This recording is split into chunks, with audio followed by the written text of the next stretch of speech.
Donc là, aujourd'hui, c'est au tour de la voleuse. Mais je suis un petit peu embêté pour la voleuse parce que elle préfère rester mystérieuse. Ouais. Et m'apprécie précisément demandé de ne pas révéler son véritable nom, ses origines, pourquoi elle serait demi-elfe, qui était elfe dans son père ou dans sa mère, ou autre chose si tant est que cela est possible. Donc, ça a été assez compliqué. Tout ce que j'ai pu tirer, c'est quelques enseignements ces cas. Je sais que le nain dit que c'est le père de la voleuse qui était un elfe et qui avait abandonné une femme qui était une princesse déchue, enlevée par des commerçants, des marchands bédouins, enfin un truc équivalent, et puis mis à la prostitution, le père qui aimait bien les alcools, qui avait fourré la maman de la voleuse. Donc ça c'est pas très glorieux, forcément on veut pas qu'on en parle, mais ça c'est ce que le nain dit. Le guerrier lui dit qu'il sait pas et qu'il s'en fout, mais qu'il aimerait bien la niquer. Le paladin pense que vu le grain de beauté sur la fesse droite de la voleuse, elle doit être d'une lignée royale, d'une famille d'elfes qui s'appelle les Lorinariel et qui serait très très très spécialisée dans les enchantements liés aux illusions, parce que généralement c'est la marque de fabrique un petit grain de beauté sur la fesse gauche. Le paladin assure qu'il a ses connaissances qu'il a acquises au temple, mais bon, bah, moi j'en jurerai rien, hein. C'est difficile. Elle est magicien, lui, il dit qu'il connaît la vérité, mais que si un jour il avait avoir la possibilité d'unir ses familles, enfin celle de, enfin je veux dire que apparemment il y a un truc de famille royale entre l'origine elfique de la voleuse et puis son origine à lui. Et il se sent capable de passer outre le côté humain de la voleuse, c'est pas comme le magicien, pour une future union qui a l'air quand même peu probable, hein, parce que la voleuse, le magicien, c'est pas tellement son truc, il aime mieux les gars musclés. Ou des fois les filles aussi, mais pas forcément musclées les filles, on les aime un peu plus douces et plus tendres. Et, enfin voilà. Quant au barde qui devrait connaître pas mal d'histoires sur la voleuse, ben justement, il en connaît tellement, il en connaît au moins une douzaine qu'elle lui a raconté à chaque fois à la fin d'une beuverie, et il ne sait pas laquelle est la vraie. Ce qui semble juste, c'est que la voleuse, en tout cas, est finie par devenir très très très très tôt super active, hein, sur tous les plans intellectuels, assassinatoire et sexualisant. Et que depuis l'âge de 12-13 ans, dès qu'elle a eu les petits peu de poils, elle s'est lancée dans l'aventure. Alors ça n'a pas été facile parce qu'elle a passé par diverses contrées quand même, ça on le sait. Hein. On trouve sa trace ou des avis de recherche dans à peu près une quinzaine de pays.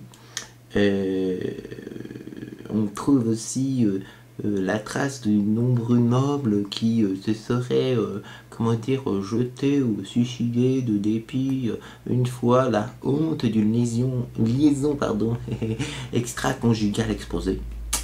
Il semble que au coin du feu, un jour, le nain est aperçu un hôtel dédié à Dieu qu'on identifie maintenant comme l'homme au masque sombre, mais qui était plutôt une sorte de dieu des voleurs, des assassins, des gens qui avaient de la chance aussi de se qu'appeler la nuit.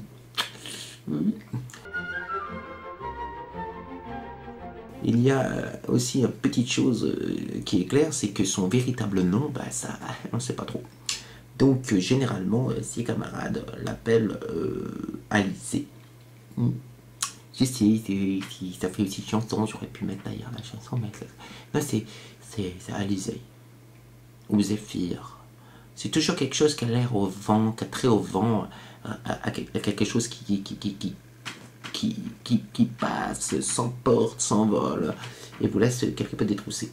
Mais bon, bref. Alizé. Oui.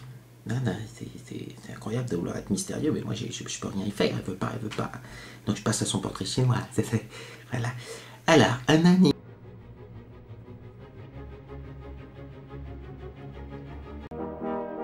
Alors, un animal, eh ben, une chatte qui ronronne, ou un furet. Un végétal, une rose, c'est surtout parce que ça a des épines, et ça sent bon. une partie du corps. Oui, la poitrine, le cul, tout ça, ça aurait pu être évident, mais non, non, non, non, non, non, non, non, non, la voleuse, non. Son cerveau. C'est avec ça et avec son intelligence qu'elle arrive à manipuler les gens. Son charme aussi, mais bon, le cerveau, c'est une partie du corps qui prédispose à pouvoir avoir du charme. Le pouvoir, oh là là là là. Petite, elle aurait dit l'invisibilité. Mais maintenant, vu les aventures qu'elle a vécues, elle préférait l'invulnérabilité. Oui, résistance à la magie, résistance au coup. C'est vrai que c'est dur quand même, le métier de voleur, hein. T'es toujours en avant, ça fait souffrir. Un personnage historique, eh bien, c'est là que l'on peut cerner un petit peu l'âme de cette brave jeune fille, car pour un personnage historique, elle ose répondre à un grand architecte. Oui, quelqu'un qui aurait construit des choses, qui aurait duré dans des bâtiments magnifiques et munificents, qui aurait servi à stocker des trésors. Un grand architecte de banque. Oui, histoire de connaître quand même tous les réseaux des coffres-forts, de pouvoir les ouvrir, je suppose, mais enfin bon. Un personnage mythologique. Oh, oh, oh, oh. Elle dit une licorne, mais je suis sûr qu'elle a une autre idée derrière la tête, où je ne sais pas très bien ce qu'elle veut faire de la corne. Une maxime ou un mot. Je t'aime, mon chéri. Je t'aime.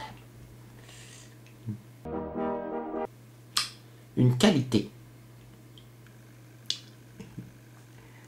C'est faire passer pour plus bête qu'elle n'est. Ou moins intelligente. Un défaut, la cupidité. Ça c'est à l'avoue, la cupidité. Ça c'est quand même cupide. Une œuvre d'art.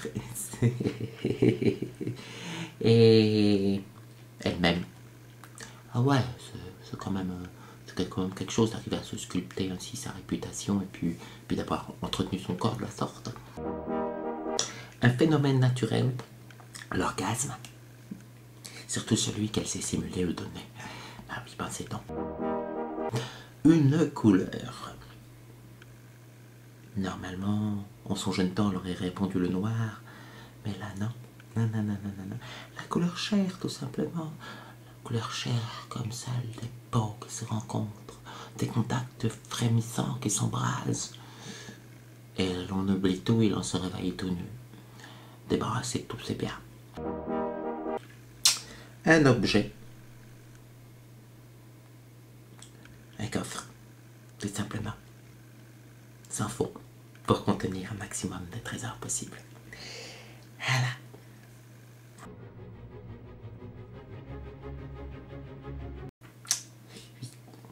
Voilà. Oui, c'est comme ça, c'est con, c'est chiant que ça soit mystérieux quand même, les voleurs. C'est toujours à vouloir garder leur passé, là, auréolé d'ombre. On peut jamais savoir. Et après, forcément, la suspicion est jetée dessus. Bon, évidemment, comme c'est la seule fille du groupe et qui des fois elle est gentille, avec tout le monde, sauf avec le magicien, préfère garder sa pureté pour lui, pour un éventuel mariage. Ça aide. Tu peux continuer tout ce que tu veux. Si tu couches un petit peu avec les gens, ça t'est pardonné. Non, c'est bien le rôle de fille dans un groupe d'aventuriers. Si, c'est bien. La prochaine fois que je serai joueur, moi je serai peut-être une fille, ouais. C'est dommage que l'archétype soit toujours éventuellement celui d'une grosse salope, mais quand tu es pas vraiment une grosse salope, que tu fais juste exprès pour manipuler les gens, finalement, c'est une profession comme une autre.